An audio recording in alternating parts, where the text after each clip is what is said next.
Hello friends, welcome to my channel. நாம் இன்றைக்கி என்ன பார்க்க போகிறோன்னா, வினிகர் ஹில் கல்ச்சர் தாங்க ரெடி பண்ண போகிறோம். அது எதை வச்சுன்னா ஆப்பிள் சீடர் வினிகர் வச்சு தான் பண்ண போகிறோம். அதுக்கு தேவையான பொருட்கள் பார்த்திங்கன்னா, ஒரு எம்டி பாட்டில், அதுக்கப்புறம் 7 to 5 பீசஸ் வந்து என்னென்னு தரனா ஆப்பிள் பீசஸ் இருந்தால் போதும். இதை வச்சே நம்ம ரெடி பண்ணலாம். முக்கியமாக தேவை ஸ்டார்டர் கல்ச்சர் இல்லாமல் இதை ரெடி பண்ண முடியாது. ஒரு கிளாஸ் அளவுக்கு வந்து நீங்கள் ஆப்பிள் சீடர் எடுத்துட்டிங்கன்னா, அந்த வினிகர் வந்து ஒரு கிளாஸ் அளவுக்கு எடுத்துட்டிங்கன்னா, அதே லெவலுக்கு வந்து நீங்கள் தண்ணி ஆட் பண்ணணும். அப்போ தான் வந்து 1:1 ரேஷியோவில் வந்து இது கல்ச்சர் வந்து நல்லா கல்ச்சர் ஆகும். ஓகேங்களா? இதுக்கு முக்கியமாக தேவை பார்த்திங்கன்னா ஸ்டார்டர் கல்ச்சர் தான் தேவை. ஸ்டார்டர் கல்ச்சர் வந்து நிறைய பேர் 50 to 100 ருபீஸ் சேல் பண்ணிட்டு இருக்காங்க. தேவைன்னா அவங்களுக்கு டிஎம் பண்ணி வாங்கிக்கோங்க.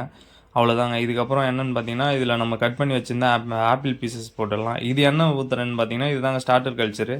ஸ்டார்டர் கல்ச்சர் இல்லாமல் இதை கண்டிப்பாக ரெடி பண்ணவே முடியாது. அவ்வளோதாங்க. ஒரு 7 பீசஸ் எடுத்து போட்டேன். இதை வந்து நம்ம ஒரு காட்டன் துணியோ இல்லை ஏதோ ஒரு துணியை வச்சு மூடினா தான். ஏன்னா வந்து எதுக்காகனா, கொசு வந்து இதில் முட்டை போட்டுரும். முட்டை போட்டால் நம்மளுடைய வினிகரில் வந்து ஸ்க்ராட்ச் பண்ணுறோம். அதனால் செட் ஆகாது. அதனால் இந்த துணியை வச்சு போட்டு இது